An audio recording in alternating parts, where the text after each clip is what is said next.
The world can rejoice because once again, the Ohio State University hoists the national championship trophy. The question now is, should the college football playoff be expanded to 16 teams?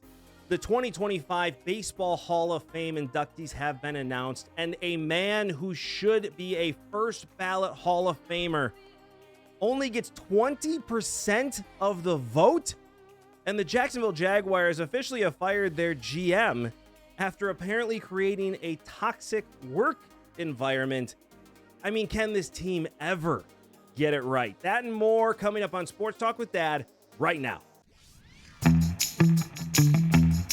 Welcome back to another amazing episode of Sports Talk with Dad. As always, my name is Kyle, and I cannot call this Sports Talk with Dad without the man sitting next to me, a man who over the last couple months has continuously tried to kill himself, my dad, Tim. Haven't tried on purpose.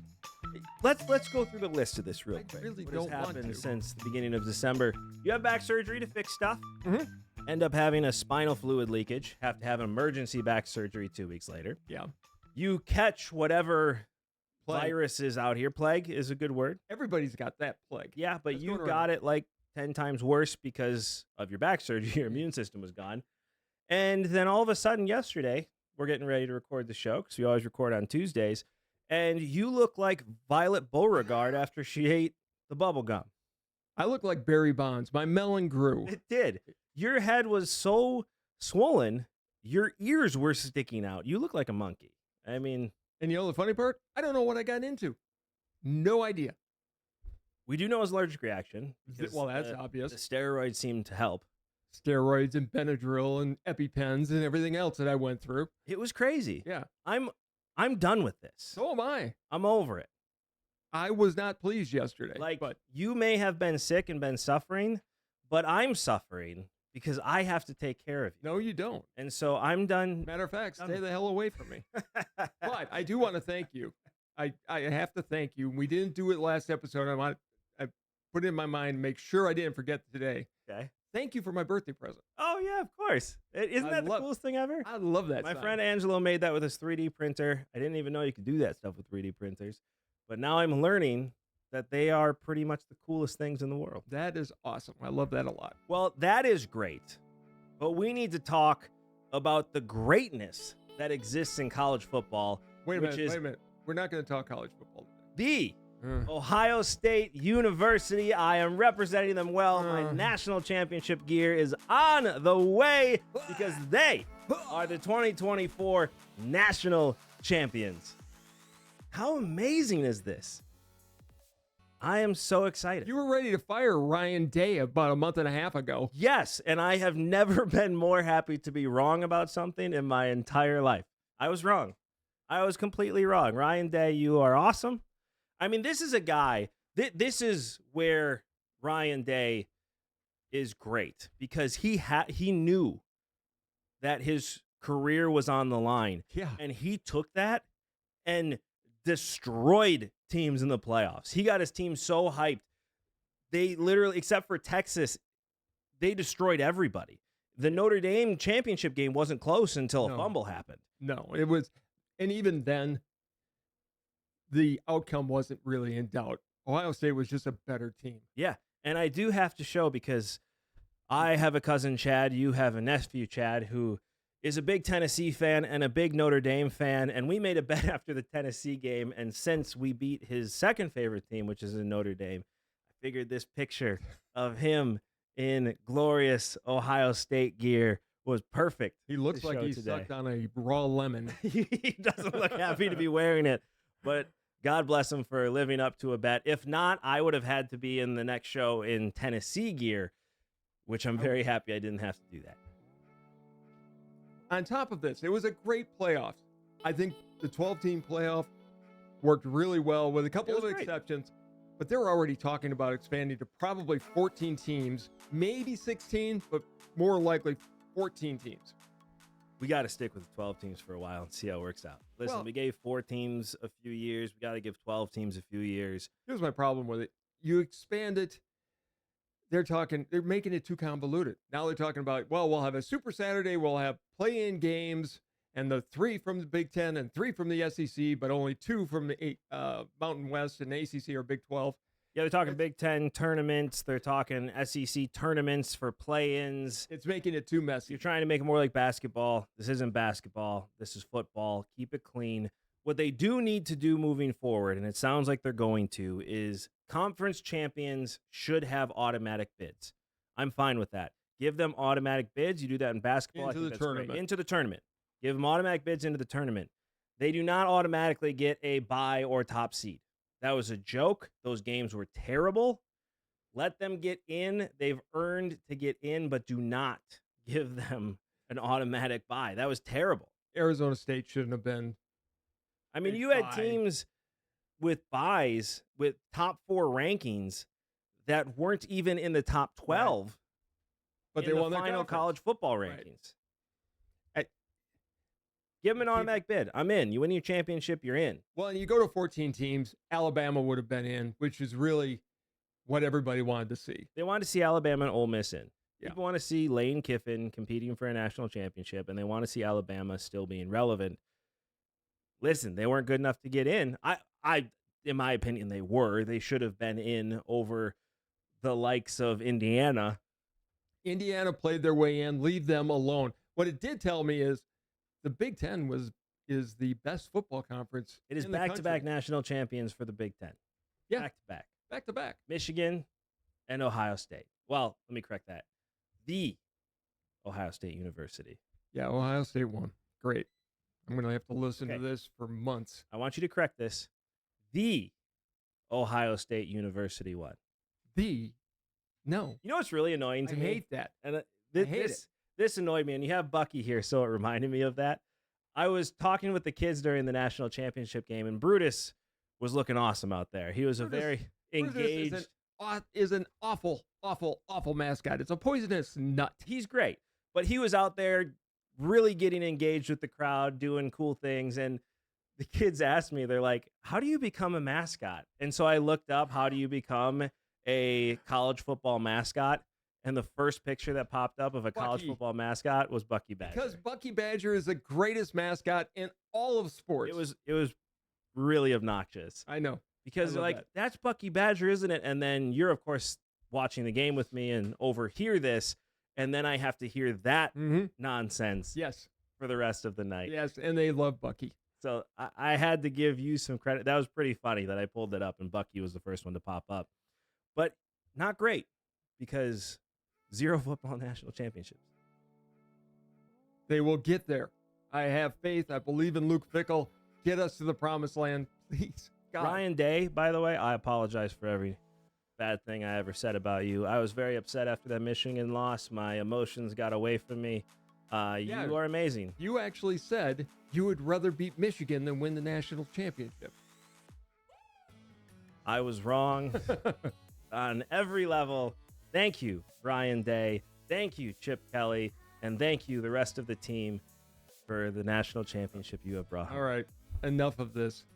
I sent you a video that was probably the funniest coaching video I've seen this year. I know where you're going with this. UCLA coach.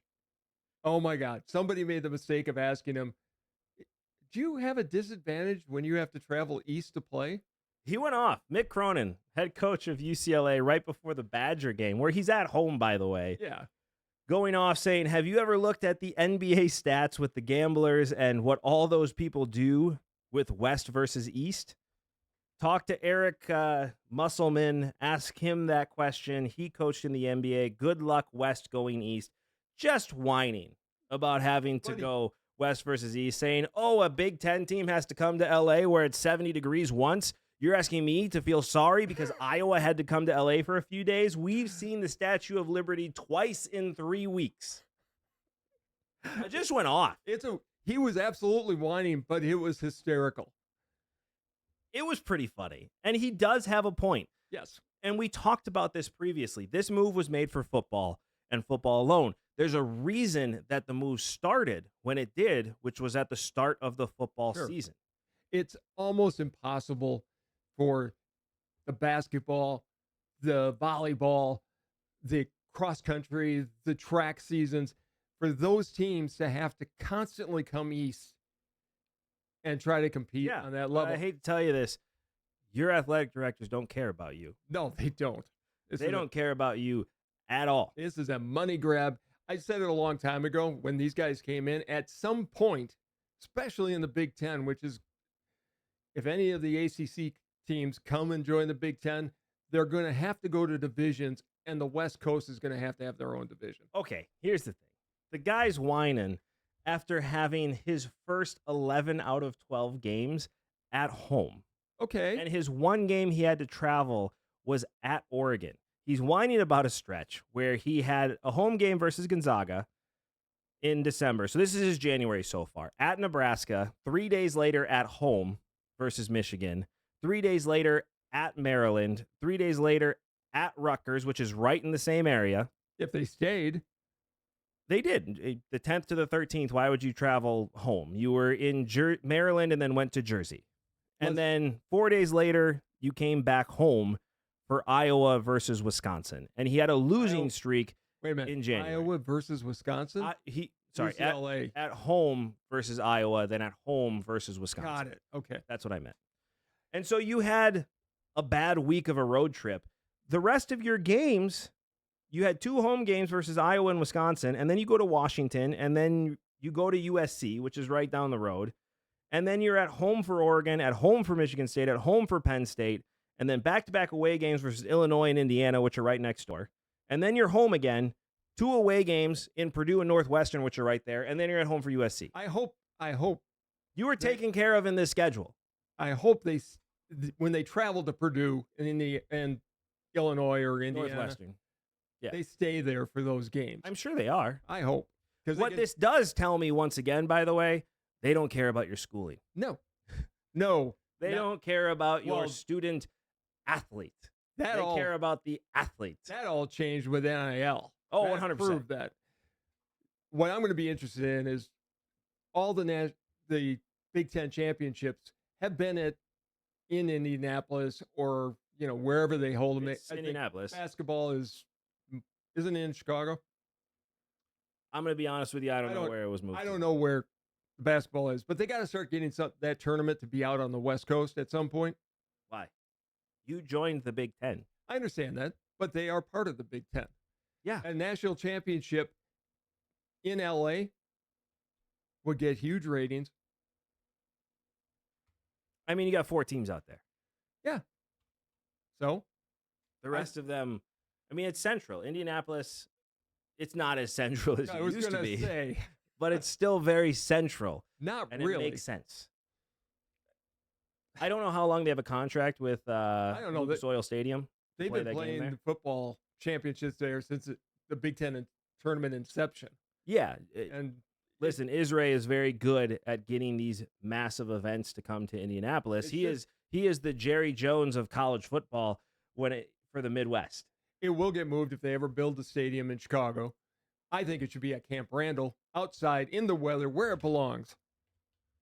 In a town that we're learning, or I should say in a state that we're learning that doesn't have enough hotels to host an NFL draft, let alone a Big Ten championship. Yeah, well, we'll talk about the draft in a couple of weeks, but you're right.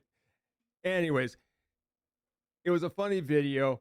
It was, but again, the Big Ten took care of them. You had a bad stretch where you went on a losing streak in a traveling situation that you're not used to. Yes, you've seen the Statue of Liberty twice in 3 weeks, but so has every other Big Ten basketball team for a very long time. When Maryland and Rutgers were added, that was also a change for Big Ten teams that had to travel. Now, not as far as California to New York. I mean, we have a song about how great it is to be from New York to California. It's not as far of a travel, but I've got to believe it's a bad stretch. I've got to believe they fly private. Of course. And by the way, you saw, and that's not even fair to say because you didn't see it twice in 2 weeks. You saw it once because you were in Maryland and then at Rutgers and stayed there. Leave it alone. I'm just saying. It was a great rant. It was a great rant, but he's whining about a schedule, a small stretch in January when, again, you were given home games for your first 11 out of 12 games and then had a road trip your worst trip really was when you had to go to Nebraska and then back home and then out to Maryland. But then again, Rutgers was right there, and then you came right back home. It was a bad You know travel. what his AD is going to say? Shut up. We're getting a lot of money. Exactly. It was a bad stretch where he went on a 4-game losing streak during that stretch, and that's why he's whining. You're not used to this.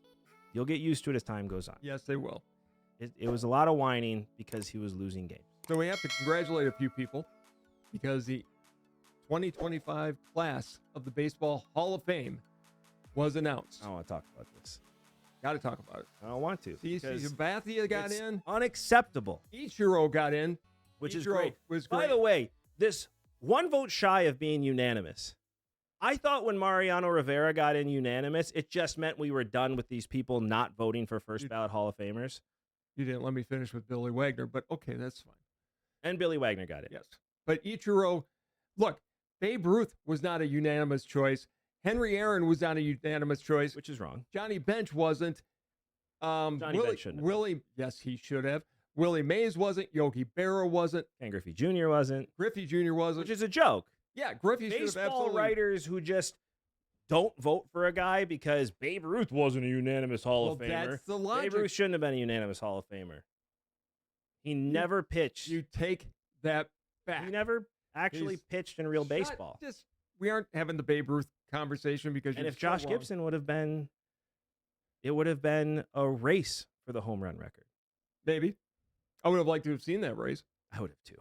I mean, well, if Ty Cobb would have had his way, yes, integration would have ended in the 20s. Yeah, that's what I really am tired of. Ty Cobb's reputation needs to be fixed, and we will go into that at some point. Ty Cobb went to Judge Landis, who was the commissioner at that time. By the way, a vile racist man. He went to Judge Landis several times and said, we need to let these guys play because Ty Cobb did a lot of barnstorming things when they played Negro League teams and saw Josh Gibson and said, you need to let this guy play in Major League Baseball, and Judge Landis refused. Yeah, it wasn't just changed Ty Cobb's reputation because Ty Cobb called for the end of integration lots and lots of times. He did. The end of segregation. Yeah, called for integration. There you go. We'll get you through Here this. I am ruining Ty Cobb's reputation as well. But there's another. I mean, we've got a couple other issues. I'm glad CC Sabathia was the first ballot Hall of Famer because they've really been holding that 300 wins against pitchers. Mm-hmm. And CC Sabathia had 251, but the game has changed, unfortunately. And so CC Sabathia is definitely first ballot. Ichiro, I'm glad he got in. Billy Wagner, I'm glad he got in. Ichiro, if he would have played his whole career in the MLB, Pete Rose would not be the all-time hit leader. Most likely. Probably not. I mean, yeah, probably not. I said most likely. Yeah. Ichiro would have easily passed him. Dog eats a tree, he poops out a canoe. Yes. We don't know. We don't know. But yes, most likely he would have been the all-time hits leader. I agree with you. Most likely. We got other guys, though, that get in on the first ballot that just drive me nuts. Can I go off on this now? Not yet. I mean, Derek Jeter was a first ballot Hall of Famer. Shut up. He's a good... I'm not saying he wasn't a Hall of Famer. He's a first ballot Hall of Famer. He had 3,000 hits. He was the captain. A 310 average. Yeah. First ballot Hall of Famer. A nice player. Should have been a first ballot. You're mad because he refused to move to third base when Alex Rodriguez came in, which I am too. He wasn't even the best shortstop on his own team. Because Alex Rodriguez is one of the greatest baseball players of all time. Right. Honestly, Alex Rodriguez, in my opinion, is the greatest shortstop of all time. Without the roids, he would have been. Roids don't help you when it comes to playing shortstop. It helps you hit the ball a long way. It doesn't help you be able to dive for balls at an unbelievable rate. He got busted twice for it. So He did. Derek Jeter is a first ballot Hall of Famer. No. Yes, he is. Name one guy who didn't have 3,000, who had 3,000 hits that wasn't a first ballot Hall of Famer. I can give you, Alex Rodriguez would be one, but he's not in for other reasons. There's another one, though. And I don't really want to say it, but it was Rafael Palmeiro. Oh, come on. The man that reads off a list saying, I did not do steroids, and then 10 days later gets popped for steroids. Yeah, that one. Yeah, I'm going to quote Willy Wonka here. You lose, sir. Derek Jeter definitely should be a first ballot Hall of Famer. I don't want to hear that nonsense. Can I go off now? Please. On who? Please, can I go off on this? Go ahead. How in the world did Felix Hernandez only get 20% of the vote? I'll give you a real good reason. He only has 169 wins. Felix Hernandez has lost more one-run games than any pitcher in the history of the sport. He has more than 89 games where he lost 1-0. That doesn't make a Hall of Famer. It doesn't. He won the Cy Young because he played on with a losing record. He's the only guy who has won the Cy Young with a losing record. That's how bad his teams were in Seattle. He will, if King Felix is going to get in, it's going to be through the Veterans Committee. No, he's not. He's going to be in the Hall of Fame next year. No, he will not. He's only got 169 wins. He's got a 3.4. Okay, if you take those 89 one-loss games and make them wins, he has over 250 wins. Yeah, and you said it earlier. If a dog eats a tree, he'll shit a canoe. Doesn't happen. He only without the swear word. But. He's got a 3.42 ERA. Okay. He's got 2,500 strikeouts. Great. Nice. But 169 wins is not a Hall of Fame career. Dude, you can't blame a guy for a team that I don't think had one winning record when he was on it. All the time. He was constantly on some of the worst teams in baseball. Yeah. He won a Cy Young again with a losing record. He did. He was a great pitcher. Okay, he had one win over 500. I just checked my stats here, and he had one win over 500. But he was second place with, again, winning record. I'm killing my own argument here. This guy's one of the greatest pitchers of all time. He threw a perfect game. He had a 2.27 ERA and only had a 13-12 record because those 12 losses, 10 of them were one-run losses. If he would have been playing for any other team, slam dunk Hall of Famer. First ballot. And that's what I'm saying. If you take a guy and you stick him on any team and he's a first ballot Hall of Famer, then on the team he was on, he should be a first ballot Hall of Famer. No, he shouldn't. No. Yes, he should. You still have to look at the statistics. Yeah, he lost those one-run games. Maybe if he would have given up that one extra run, his team would have won.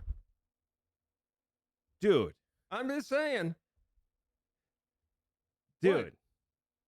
He could sue for non-support. I get that, but he didn't win those games. He did win those games. He did not. Half of those games he lost, by the way, he had given up 0 earned runs throughout the entire game, was pulled, and somebody else gave up that run.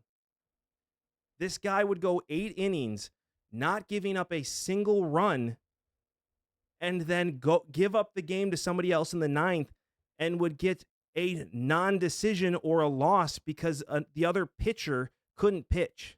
169 wins is not a Hall of Fame 169 wins on those Seattle teams, you might as well have 400 wins. I mean, and yet how many times is he going to get no decisions or get a loss because of somebody else? Look, that's not his fault. Felix Hernandez is one of the greatest pitchers of my generation. Yeah. I honestly think Felix Hernandez is the greatest pitcher of my generation. You know, and I'm putting him up against Pedro Martinez. And that's why he'll get in through the Veterans Committee, but he won't get voted in. If he would have pitched two things, big things are against him. Number one, 169 wins. And number two, he played in Seattle. So most of the country never got to see him. If he would have pitched for Boston during his time, for St. Louis, for New York during his times, for the Yankees, for the Cubs, for the Brewers, he goes down as one of the greatest pitchers of all time. Yeah. And he should go down as one of the greatest pitchers of all time. But this guy's a first ballot Hall of Famer. No, he's not. Yes, he is. He is not. To get 169 wins for a Seattle team that during his time is maybe the worst team of a decade, of any decade. Look, he had a chance to move a couple times, and he chose to stay in Seattle. Good for him. Okay, but that shouldn't be held against him when it comes 20%. 20% of the vote? 169 wins is not a Hall of Fame career. Dude had a 3.42 ERA. He has over 2,400 strikeouts. No, he's got over 2,500 strikeouts. 2,500 strikeouts. He's not a Hall of Famer yet. He has more no decision or one-loss games than any pitcher in history, and more than half of those were not his fault. He happened to leave somebody on when he walked off of a 0-run game. I'll admit it if I'm wrong, but there's no way he's getting in until the Veterans Committee, and then they'll do what they did for Dave Parker, who belongs in the Hall of Fame. I'm glad he got there. Still made the greatest all-star throw in history from deep in right field to Gary Carter, who blocked the plate correctly, by the way. That's it was great. We're not done talking about Felix Hernandez. The other one that got in this year, but it was a Ron Santos situation, was Dick Allen. Okay, I'm going to go off on that in a second here. And I think that's great. I'm going to finish one last thought here on Felix Hernandez. I thought we were done with it. In a single season, Felix Hernandez once gave up more than 209 hits in a season. Mm-hmm. He's got 100. You know how ridiculous that is? He's got 169 wins. It's not a Hall of Fame career. He never gave up, once later in his career, gave up more than 25 home runs in a season. Do you know how insane that is? Yes, it's great. And he'll get in through the Veterans Committee. He will not get voted in. Unacceptable. Another thing unacceptable, by the way, the man you're speaking of here. Oh, you're finally going to... I tried to transition to that here. Yeah, I wasn't 2 minutes ago. I wasn't done. It's also ridiculous that a man gets in after he dies in the Hall of Fame. Dick Allen should have been in years ago. There is nothing, and I'm mad about this because of Ron one Santo. very specific player in Ron Santo that he gets in a year after he dies. Nothing makes a player better once he's dead than when he was alive. If he's a Hall of Famer after he dies, then he was a Hall of Famer when he was alive. And taking the opportunity of a man who's, when he's alive, signing HOF after his signature is disgusting. It is. Baseball voter, the Hall of Fame vote for baseball needs to be fixed. Because, again, Felix Hernandez getting 20% of the vote is a joke. And the fact that people are getting in by veterans committees after they die is ridiculous. Nothing makes somebody better after they're dead more than when they're alive. No, Dick Allen should have gone in years ago. He was one of the best hitters of his generation. He had 351 home runs. I think the hits kind of hurt him because he was a pure power hitter. He ended up with 1,850 hits. So that hurt him a little bit, but he should have been in talking to everybody. The people in baseball, they all said Dick Allen was, for his time, one of the best power hitters the game had ever seen. Great in the field. I feel bad for his family that they didn't get to see him go in while he was alive. He died in, 2020? Yeah, he died 2020. It's sad. I'm glad Parker got in. Baseball Hall of Fame voting needs to be fixed. I think Baseball Hall of Fame needs to not only be, right now it's all the baseball writers of America. And they're morons. Why aren't the broadcasters voting for the Hall of Fame? The guys that actually see them as they're traveling. Why aren't players voting for the Hall of Fame? Former they players. do, for the Veterans Committee. Well, it shouldn't just be Veterans Committee. People shouldn't have to wait, 10 years until they fall off the ballot or get below a certain amount for veterans to take over and then put them in because they should have been in all along. Just have the players be a part of it to begin with and put Felix Hernandez in as a first ballot Hall of Famer and put these guys in that are still alive and allow them to be in the Hall of Fame. This is an absolute joke. I'm going to go on here because there was some big news named here in the NFL. Ben Johnson is now the head coach of the Bears. Aaron Glenn is now going to the Jets. And the defensive line coach for the Lions is now going on to be the defensive coordinator. And that's Terrell Williams for the New England Patriots. Yeah. Campbell's got to put a whole new staff back together. Is this the end of the Lions could have been dynasty? It's going to be a severe hurt because as good as Ben Johnson is, Aaron Glenn may have been better because what he did with no players for the second half of the season is nothing short of amazing. And it's why he got a head coaching job. Sure. Yeah, it was Detroit. If their defense wouldn't have been hurt, and again, this is a woulda, coulda, shoulda, their defense early in the season before all the injuries took over was dominant. Yeah. Ben Johnson's going to work with Caleb Williams. The Bears have hired an offensive-minded coach. That's going to be interesting. They just need to bring back the Honey Bears. That's and it. The curse is over. You liked that video, didn't you? You sent me a video. I didn't know the Honey Bears were ever a thing. They were awesome. Chicago Bears cheerleaders that rivaled the Dallas Cowboys cheerleaders. No, they might have passed them. They were great. And new ownership comes in after George Halas dies. And Virginia takes over, his daughter. And she gets rid of the Honey Bears. Yeah, she thought they were sexist. They've never won anything since. They've never been to a Super Bowl since. Don't mess with the Honey Bears. Curse of the Honey Bears. Yeah. They hired an offensive-minded coach. They still haven't brought in the Honey Bears. They need to bring back the Honey Bears, and they'll magically start winning. What this does do is make Matt LaFleur officially the worst coach in the NFC North. Pushing it a bit when Ben Johnson's never been a head coach in his life. He's had the number one offense 3 years in a row. Different when you're the head man.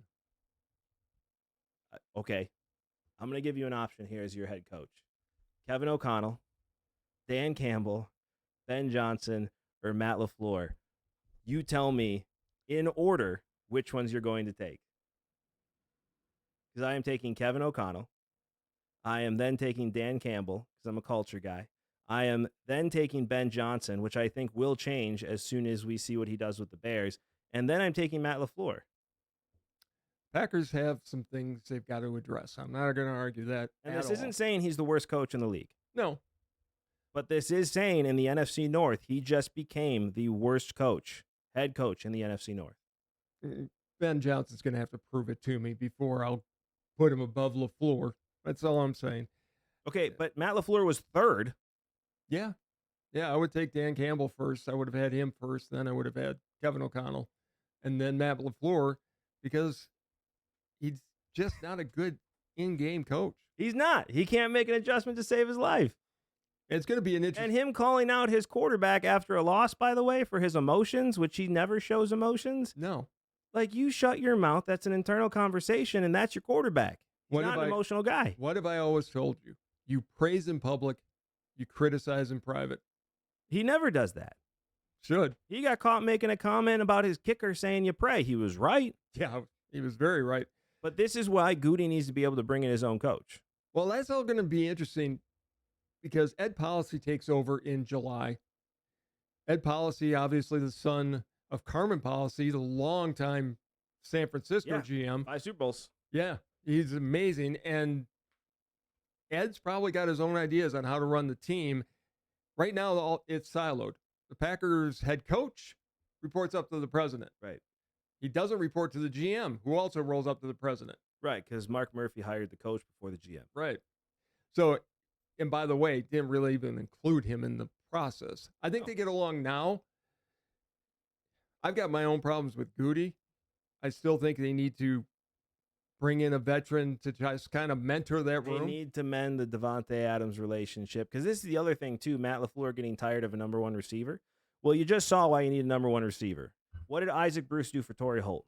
Isaac Bruce took double teams, and the safety had to pay attention to him. Torrey Holt was open for a lot of balls, and that turned him into a Hall of Famer. And by the way, Isaac Bruce also taught Torrey Holt how to be a better wide receiver. Well, look what the Packers always What did Randy Moss? Well, what did Carter do for Randy Moss? Yeah. And then what did Randy Moss do for Carter? There you go. What is Jamar Chase doing for T. Higgins? Why is T. Higgins saying he will stay in Cincinnati for less money? Because he knows Jamar Chase is taking 2, which means he gets single coverage. And as good of a route runner as T. Higgins is, he's open for balls as long as he can stay healthy on the field. And that's what the Packers have not done well the last 3 years. They don't run good routes. No, they don't, because we have a terrible head coach that doesn't know how to develop his own players. Stop with the coach. It's true. Tom Clements developed Jordan Love, not Matt LaFleur. What they always had in Green Bay, you had Donald Driver mentoring Jordy Nelson and James Jones. You had Jordy Nelson mentoring Devontae Adams. And James Jones mentoring Devontae Adams. Okay. You had some veterans with the rookies. Right. And then Devontae Adams started to mentor receivers, but there weren't any good picks there. No, but then you let him go before he develops the picks you bring in.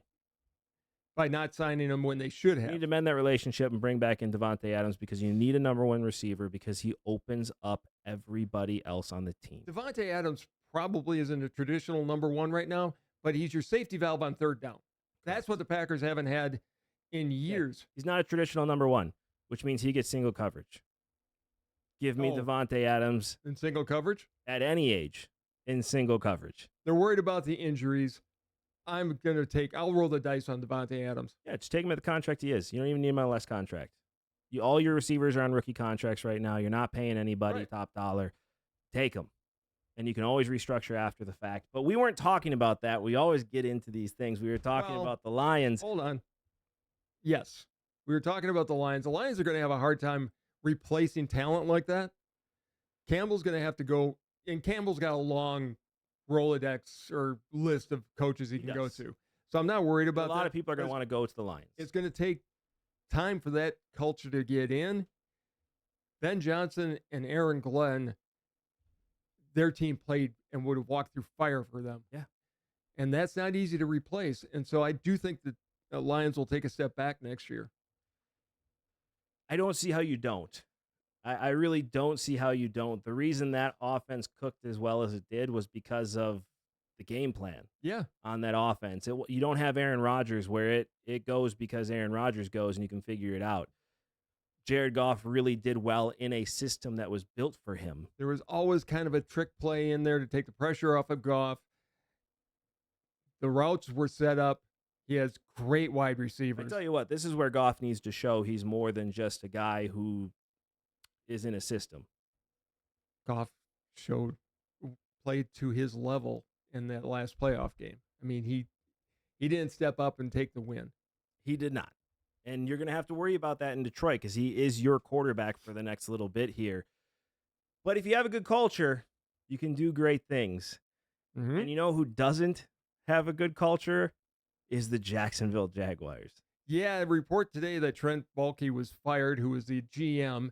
And the reason he was fired was because Liam Cohen from the Buccaneers turned down the head coaching job to stay an offensive coordinator. Correct. In Tampa Bay because he said, look, it's just too toxic over there.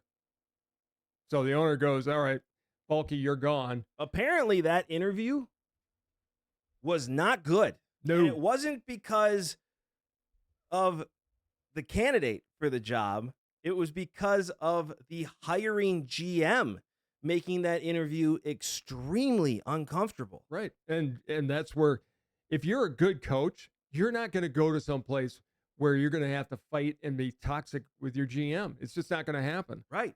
So they fired him. They put Ethan Waugh in as the interim GM, and he'll be a big part of hiring the new head coach, which, as of right now, I think the only guy... I'm not going for an interim guy either. Who's the permanent GM here? Well, right now they're interviewing Robert Saleh, who is a great coach. For the head coaching job. For the head coaching job. I think he will... I'd be surprised if they didn't take away the interim title. You have to going into a season. You got to have your guy as the main guy who's going to run your draft, by the way. Right. If you bring in Saleh, you've got a strong guy. He can work with Waugh. They can coordinate together, and they'll have a good draft. Yeah. But I'm just saying, if he's your GM, you can't just have him as intern at this point. Well, you need to have a guy you're going to tag because the draft is right around the corner, and you got to have a guy that's going to hire your next head coach. He better be more than your intern GM. He better be your guy going into that draft. You better have a GM ready to go who's going to build your team. And you better not be going out to look for a GM at this point. You might as well just go with this guy and let him hire the coach. And I think Saleh would be a great hire in Jacksonville. Saleh would be a great hire. You got to imagine that Jeff Hafley is going to be a part of that conversation as well. And I tell you what, if Jeff Hafley gets the job, Robert Saleh is the defensive coordinator in Green Bay. I'm not sure that he's not going to possibly be the defensive coordinator in Green Bay anyway. Well, Hafley interviewed for the Jets job. It's the only one I've heard of him. And he didn't get it. Interviewing with. He didn't get it. I think they just hired family. Aaron Glenn was a former Jet player. It was the right hire. It was. Though, now what's going to happen with Aaron Rodgers, because that may not work right and Rodgers may not want to stay. The Vikings, to tie this all back together, told Sam Darnold, we're kicking you to the curb. Sorry, you played like Sam Darnold at the end of the season. Go find your other team. Do you go with Daniel Jones as your starter next year? Because McCarthy's got to sit for another year. Coming off the injury, he needs to get in the gym. Do you go with Daniel Jones as your starter? Maybe Kevin O'Connell can work magic 2 years in a row. Or Do you go get Aaron Rodgers and let him run your team for a year? I just want to bask in this moment because what I've been saying for 2 years is about to come true. I'm so proud of me. You just wanted to see him follow the Brett Favre track. No, it made sense. Everybody said that to me. Every single person said, you're just saying that because Brett Favre went to the Jets and then to the Vikings. No, it made sense. You have a team that's ready to win now with a quarterback who's trying to also win now. The Jets weren't, as much as they looked like they were ready to win, they clearly weren't. Kevin O'Connell and Aaron Rodgers would be a marriage made in heaven, I think. I agree. Even with Rodgers' ego, there may not be a match made in heaven, but this is as close as you're going to get. If you're going there, it's going with the understanding that you're running Kevin O'Connell's offense. Yes. That's where the Jets failed. They said, yeah, we want you here because we want to run your offense. Well, Rodgers doesn't have an offense. No. He changes the plane at the line. O'Connell would be able to work with him, and his offense fits Aaron Rodgers really well. Changing the play at the line is great when you have plays at the line designed to be changed. Well, and with Rodgers with that receiving core? Yeah. Aaron Rodgers is going to Minnesota Vikings. It makes too much sense. Then what do the Jets do for quarterback? Russell Wilson. No. No.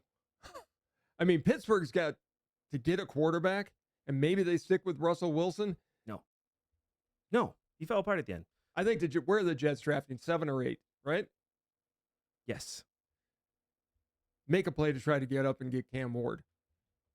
Or take Will Howard. Okay. He's got the size. He's got the build for the Jets. Yes, and he also went to Ohio State, which means almost guaranteed that he's going to fail as an NFL quarterback. Really? Yes. There's only been one, and he took a step back this year in C.J. Stroud. Yeah. And Joe Burrow was never an Ohio State quarterback. He was an LSU quarterback. Did he wear an Ohio State uniform? And he hated it. He didn't hate it. He hated it. He got annoyed that Urban Meyer Yes. chose Dwayne Haskins, and he had no choice. There you go. He's an LSU quarterback. It's going to be... Will Howard's a stud, man. And I think he has a chance to be a really, really good Mark the video NFL here. quarterback. Because I've heard this about every Ohio State quarterback dating back to Art Schlichter. And Art Schlichter would have been a good NFL quarterback if he could have quit gambling. But like Pete Rose, he couldn't. He couldn't. And I mean, he had other problems. Like Pete Rose, had other problems. Yeah. And washed themselves out of the league. Well, Pete Rose didn't have other problems until he started managing his team and got bored. Pete Rose's records are reflected in the Hall of Fame. He never deserves to be in the Hall of Fame, just for all the record, as long as we're getting that out there. Be wrong all you want. I don't really care. So we've talked about Jacksonville. We talk about the Vikings. Dallas still doesn't have a coach. I think Kellen Moore is going to be the next head coach. I think it might be Brian Schottenheimer. I don't think Deion's going to be the coach anymore. If that was going to happen, it would have happened a week ago. Yeah, I agree. He's going to stay in Colorado, which I think is a smart decision for Deion. He has too much there. Colorado gives him too much that he's not going to get in Dallas, and he's not going to get to coach his son. You just got the top recruit and top transfer quarterback in college football. You built a good organization there. You've turned that organization around. Enjoy it and continue to build. Colorado's, with the team they have, has a really good chance of being a college football playoff team next year. Finish what you started. So Dallas is going to hire somebody from the family again that will take orders from Jerry Jones. And it'll be Kellen Moore. I think it'll be Brian Schottenheimer. Which also could be the case. But I think Kellen Moore, I think a big reason that the relationship with Jerry Jones and Mike McCarthy fell apart is because Mike McCarthy decided, I'm going to call the plays. I don't want Moore calling my plays anymore, and got rid of him. Yeah, but McCarthy is one of the best play callers in the league. Right, I understand that completely, but Jerry also likes doing things his way, and he likes Kellen Moore. It was the same thing that happened with, who was the redhead he had? That was his backup quarterback for years. Jason Garrett. Same thing with Jason Garrett. And that Kellen Moore is an exact copy of Jason Garrett, a guy who was a backup quarterback, became a coach, and then became the head coach. If I had a bet right now, I'd say it'd be Brian Schottenheimer. He was on the staff last year. I think you're right with Robert Saleh going to Jacksonville. I think Mike McCarthy's going to end up in New Orleans. And Vegas is just a mess. I have no idea who's going to be the head coach in Vegas. I don't either. I mean, it's I have Brady's zero idea. Brady's involved in the hiring process there. Yeah. So, I mean, while the Raiders have had a string of coaches with losing records, the good news is Ohio State is the first team in history to have back-to-back coaches win. why are we National talking about championships. Ohio State again? We talked. We're talking about bad teams. I wanted to talk about greatness once again. Oh, and I stop forgot it. to mention previously in this episode that Oh, The Ohio State University is the first team in college football history to have back-to-back coaches all win national championships, which is super I cool. apologize for my son. I dropped him on his That's a head. cool stat, right? That's a stat of greatness. So we're at championship weekend this week. They also paid $20 million. We for got the team. Buffalo at the Chiefs. Yes. Can they go into Kansas City and win? Yes. I think Buffalo wins this game. If the refs stay out of it, and you can yell at me about this all you want. It was true yet again last week. It's time and time and time again. The refs get involved. Okay, I would be on you, except Rich Eisen was doing his show, and his 14-year-old kid came up and talked to him about this. And Eisen had never mentioned the officiating of Chief games, but his kid noticed it. Right. They want a Taylor Swift Super Bowl again because the ratings went through the roof with that, and they know the ratings will drop off if she's not there. And so that's what they want. And it's happened all year. I'm not wrong. I can pull everything up again for you to prove that I'm right. It's time and time and time again. So as long as the refs don't get involved, Buffalo will win this game. This has been Josh Allen's year all year. I'd like to see him go into Kansas City and win. But you think the refs are going to get involved? And the Chiefs are No, gonna I win? think until Kansas City's beaten. I don't want Kansas City to win the Super Bowl because I like the fact that the only quarterback to have 3 back-to-back championships in a row remains Bart Starr. Right. And I don't want Patrick Mahomes to horn in on that because they'll then not even talk about Starr because, well, he didn't win 3 Super Bowls. I won't say it. Drives me nuts. I just don't want the refs to get involved in this game. I don't either. And if the refs don't get involved in this game, because they didn't when they first met, and Buffalo won that game. Buffalo has to figure out an answer for Kelsey. Kelsey hasn't been a factor until last week. But he's the safety valve now. Right, and he was allowed to push off, and, that made a big difference in him getting that touchdown, but that's a story for a different day. I was wrong about the Rams this week. Because I picked the Rams. I took the Rams. Yeah, this is your fault. I took the Rams to beat the Eagles. They had chances, but the Eagles put it together and they won. I'm actually taking Washington in this game. The Eagles, Barkley's been great, but Hurts really hasn't, and Antonio Brown really hasn't been a factor. And Hurts is hurt. Yeah. He's really been playing with a concussion for a couple weeks, and it's showing. And I think that concussion has had more effect on him, and really I don't know if he should be playing. I think Washington's going to win. I do notice you put Redskins here, but I think the Washington Commanders are actually going to win. Jalen Hurts has had the greatest rookie season in the history of the NFL. I looked it up because we were talking about it to see if there was any other rookie quarterback to get a team this far or to the Super Bowl. Nobody. Dan Marino didn't. Brock Purdy did. And that's not true. Dan Marino went to the Super Bowl his rookie year. No, it was his second year. I always thought it was his rookie No, it was year. his second year. I looked Then it up. did John Elway take the Broncos? Not in his first year. Second year.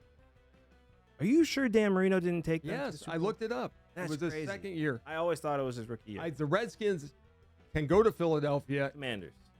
That's what I said. The Redskins can go to Philadelphia and they can beat the Eagles. Jaden Daniels is just playing out of his mind. Yeah. But he's doing it in a controlled way, and I think he'll find a way to win. And they have a coach that's been here before. Unless you believe the the conspiracy of the logo for the Super Bowl. The colors for the logo this year are red and green. Which means Eagles And Chiefs. I still am pulling for the Redskins. Bring back the logo, put it on the helmet where it belongs, and you'll win. I hope Washington wins. I do. I am picking Washington. I'm also cheering for Washington in this game. The fact that it would also be the greatest turnaround in the history of the NFL. Yes. To go from being the number 2 overall pick to the very next year winning a Super Bowl. And it's also a spit in the face of Dan Snyder for the fact that the new owners were able to turn around this franchise so quick. Well, they hired Dan Quinn, who built a great culture there. He did. And it is about culture. It is. With Jaden Daniels buying in and having a great year. Yeah. So it was he's rookie of the year. No doubt. No doubt rookie of the year. I'd love to see a Bills Redskins Super Bowl. Washington Super Bowl. Let's just leave it at Washington. A Bills Washington Super Bowl, and get to the end and it's wide right. Just to see chaos. No. In Buffalo. Buffalo goes into that game and they miss a field goal wide right. The town would implode. What number did that kicker wear when he went wide right? I don't remember. What was his name? Who's the kicker that missed the field goal? I don't remember. Okay, I need to look this up because this would be too awesome. So you talk about something while I look this up. Well, no, I think for Washington to go into Philadelphia and win, the weathers can't be awful. Yes, Washington plays outside, but Philadelphia can be very, very cold, and that could affect the game. Oh, not as fun. He wore 11 and Bass wears 2. Never mind. Oh, they both. What was his name? It was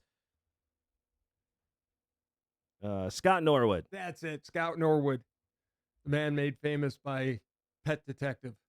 Yeah. Yeah, Scott Norwood was the one that missed that kick. So Bass can't. I should have been at that game. Yeah. I had a chance to be at that game. But you decided to be a great husband. Well, and plus the fact your mom went into labor. That's what I mean. I had to watch the game from the hospital, and it was a false labor. So I could have went. But do you regret it? Not going? Yeah. No, I wouldn't be here now. She would have killed me. See, there you go. So that was not going to happen. You and I have had a great show, but as you all know, you cannot have a conversation with your father without your dad getting the last word. It is all you. So obviously, a legend passed away last week with Bob Uecker going to his hopefully great reward. I never knew the death of somebody I had never met before would affect me the way that Uecker did. He was the storyline of my summers. We always listened to Bob Uecker do the Brewers games every single summer. He started out by working with a guy named Merle Harmon. And then when Uecker got better, he became the main play-by-play guy. And as good as his stories are, and everybody heard Uecker go off on his tangents, those were for games when it was 11-0 in the 7th inning. He was one of the best play-by-play men you would ever hear. He is in that small room with the Vin Scullys, the Ernie Harwells, the Jack Bucks. And I don't know if there's anybody else besides Bob in that room. He was able to do local radio. He was able to do national TV games. But he was also one of the funniest comedians you would ever see. He was on Johnny Carson, where I saw him many, many nights. I loved it when he went on there. He was on over 100 times and was one of the few people that can make Carson turn around and laugh and fall off his chair. He did Mr. Belvedere, but he always came back to Wisconsin to do Brewer games. He was a Wisconsinite. He's a Milwaukee born and bred kid, and he was a better baseball player than even he gave himself credit for. He was an outstanding catcher with a great arm. He was able to catch knuckleballs. He invented the big glove to catch the Phil Negros of the world. So as funny as he was a great, great announcer and a better player than people remember. Obviously, I watched Major League the night he passed away in honor of him. He made the movie. Without him doing Harry Doyle, Major League is not a great movie. I shed tears that night. Losing Uecker hurt me a lot, and it was a sad story, but it's a life that needed to be celebrated. He was 90 years old. He had a great life. He got every ounce of life out of those 90 years. Rest in peace, Bob. You're never going to be forgotten.